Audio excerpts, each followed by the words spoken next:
Hi, I'm Professor Kannan Mohan from the Department of CIS.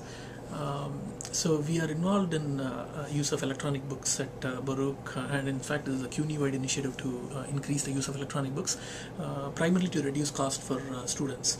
A couple of years back, probably 2.5, 3 years back, Michael Wallman from the library, he's the head of the circulation department, and I got together to write a proposal to submit to BCTC, that's our computing and technology center, on using Kindles for classrooms. So we wrote a proposal saying, okay, here is a course that we're going to teach, and the course happened to be Green IT, which focused on sustainability in IT. And we wrote in the proposal that for this course we can probably buy Kindles, load the Kindles with textbooks and hand it over to students, and study the experience of how students like using Kindle as the readers for electronic books for the course. And BCTC reacted enthusiastically, and they funded the proposal. We went ahead and bought probably 40 plus Kindles, and the course, the first time we ran it, it was in spring 2010. We had about 30 to 35 students, I think, and each student was handed over a Kindle. Basically the way we did it is we bought copies of textbooks and preloaded them onto the Kindles, made them available in the library, and students can just go to the library and check out their Kindles.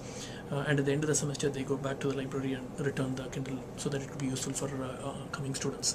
In fact, we are doing the same thing this semester. We have a graduate course on Green IT, and the students are using the Kindles that we used last year.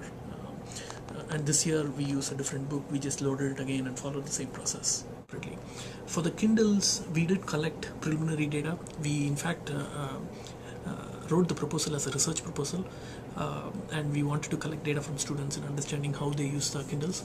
The initial data that we have suggests that they had mixed reactions. Some students really liked it, some didn't like it, and there were some in the middle that were indifferent towards the use of Kindles. And we also collected a bit of qualitative data to understand as to why they would like using the Kindles, whether they would continue doing this and so on. Some students said that it is more sustainable, that you're not really using the printed physical book and it's just electronic. And some students said that it's just easier to read in the subway, so you don't have to carry like 5 or 6 different books. You can just choose the book and start reading. So there were a variety of responses from students. So overall it was mixed reaction. So that's for the Kindles. For the electronic books delivered through a computer, maybe using your laptop that you can read. In fact, many might not know this. Our library has a large collection of electronic books that are available free of cost to students. So faculty members are free to choose these as textbooks. So basically students won't pay anything to use these as textbooks in the class. The only problem is you have to be connected to the internet for most of these books. So if you go to say Books 24/7 or eBrary, these are a couple of providers that we have in our library.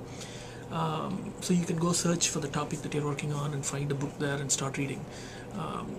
The user interface can use a little more help, but for example, Books 24/7, so when we heard from students, they weren't really comfortable navigating the textbook in that way. But it's, I think, a great tool, and it's very cost effective from a student's point of view, at least. And these are resources that are already available. I mean, it's just sitting there in the library's website that students can access. So the reactions from students on that is that one, they were concerned about accessing these books when they need it. So if they're in the subway, obviously they cannot access this. When they're mobile, they cannot really access this. They really need a computer that they need to lug along to be able to see this book. And the other concern is whether they will print these books. Maybe for students, because students are not buying any books, they just use the Kindle and read. But for the college, in fact, when we bought the Kindle a couple of years back, each Kindle was probably around $380 or $390. The price fell dramatically after that. So from the college's point of view, it was not really cost effective. But this is something that we had in mind as a longer term initiative to see how students really are looking at using e-readers. And eventually, if it works well, the idea was that you can have one student load books from a variety of courses and just carry one Kindle. So electronically, the books might be cheaper for the students. We still haven't figured out the model yet, because we cannot have the students load their content onto Kindles yet. So we have some challenges, but this is sort of a pilot initiative that we started with, just to study how students react to this e-reader. I think eventually we'll have to decide on what direction to go towards. For example, with the Kindle, at the time we started, there weren't many options available. Now there are so many e-readers available. So, one, it is a complex problem to even understand what are the options available and select one to see which will be most suitable for students. So that needs some work. We need to have pilot projects such as what we did before. And in fact, Baruch is also working with some iPads where they loaded a lot of English literature work that's used in one of the courses at Baruch to see how students use it. So pilot projects like these, I think, will eventually provide us some directions towards where we need to go. And regarding ebooks that are not done through e-readers but read through computers, I think we are already having a large collection.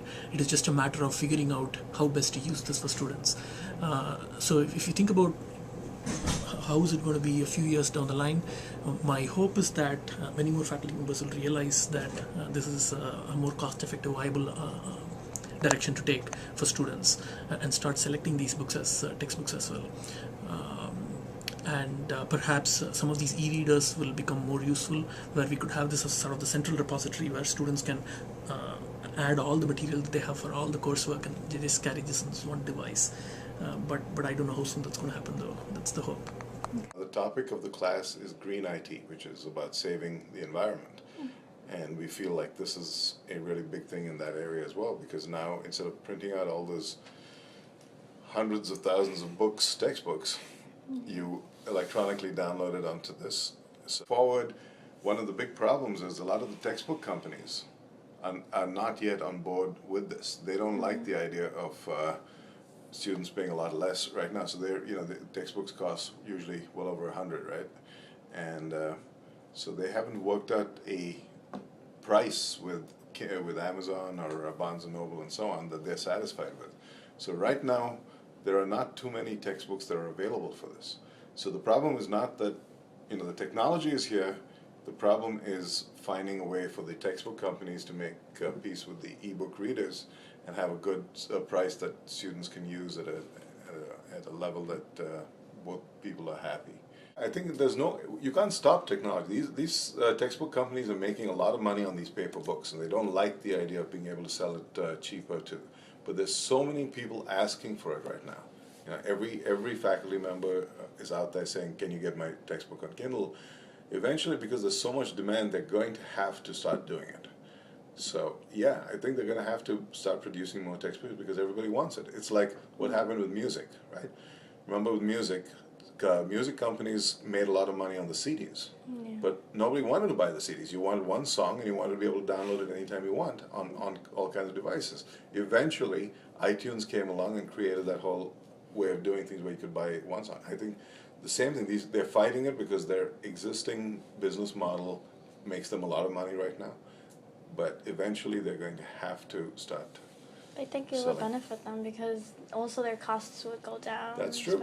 It's a lot easier to distribute it as well. You don't have to ship all the stuff all over the place. And I think from an environmental standpoint, it's going to be really positive too.